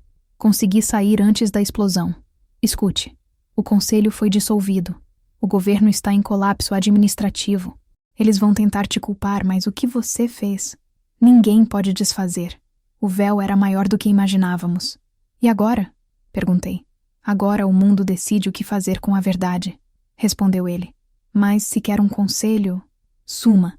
Desapareça antes que te transformem em mito. Heróis viram alvos mais rápido do que traidores. A ligação caiu. Fiquei olhando o telefone, pensando no que ele disse. Heróis viram alvos. Era verdade. E eu estava cansada de ser as duas coisas. Peguei o jipe abandonado de um dos soldados e dirigi sem destino. Cruzei vilarejos, estradas, pontes. Nas rádios, ainda falavam sobre mim, mas o tom já mudava, de criminosa para símbolo. Em poucas horas, eu havia virado mito nacional. A capitã que derrubou o véu. Era assim que me chamavam. Mas mito nenhum dorme em paz. Quando a noite caiu, estacionei o veículo à beira de um lago e finalmente deixei o corpo desabar. A lua se refletia na água, e pela primeira vez desde que tudo começou, chorei. Não pelo que perdi, mas pelo que libertei. Um peso que ninguém mais poderia carregar. A humanidade agora sabia demais. E o saber descobrir é uma arma sem trava. Olhei para o reflexo no espelho d'água. Por um instante, achei que não era mais eu. Meus olhos pareciam mais claros, a pele mais fria. Senti a mesma vibração fraca de antes. Aquela frequência silenciosa que o véu deixara em mim. Era pequena, quase imperceptível, mas estava ali, um fragmento. Fechei os olhos e ouvi. As vozes haviam se calado, mas uma permanecia. A dela, a mulher do arquivo, a minha predecessora. Você cumpriu o propósito, disse. Agora o véu é parte do ar. Ele não precisa de governo, nem de comando. Ele vive nas conexões humanas. E você é a guardiã da lembrança. Não quero ser guardiã de nada, murmurei. Você não escolheu, respondeu a voz. Assim como eu não escolhi antes. Mas lembre-se, o véu nunca foi prisão. Era espelho. E o espelho agora é o mundo. Abri os olhos. A lua refletia na superfície calma. E pela primeira vez compreendi. Não havia volta. O projeto Véu havia começado como uma tentativa de controlar a mente humana, mas terminara libertando algo muito mais perigoso, a consciência coletiva. As pessoas chamariam de revolução, os generais de traição, os filósofos de despertar. Eu apenas chamava de silêncio. O tipo de silêncio que vem depois de uma verdade impossível. Peguei meu velho distintivo, o mesmo que usei durante 15 anos de serviço, e o joguei no lago. Ele afundou devagar, girando, até desaparecer completamente. Acabou, sussurrei. Mas não havia resposta. Só o som da água, o canto distante de um pássaro, e o vento voltando a mover as folhas. Na manhã seguinte, quando o sol subiu, liguei o rádio do jipe. A notícia que abria todos os jornais era a mesma. A capitã desaparecida que expôs o projeto Véu não foi localizada. Autoridades dizem que não há sinal de vida. Sorri. Era melhor assim. Deixar que acreditassem que eu desapareci. Porque de certa forma era verdade. A mulher que eu fora, militar, filha, soldado, tinha ficado lá, na torre. O que restava agora era só o eco. E talvez o mundo precisasse desse eco mais do que de mim. Enquanto dirigia rumo ao sul, uma brisa leve passou pelos campos, e por um instante ouvi o som de muitas vozes unidas, não ameaçadoras, não sagradas, apenas humanas. O véu não caiu com explosões nem com sangue. Ele caiu no instante em que alguém finalmente teve coragem de ver. E eu vi.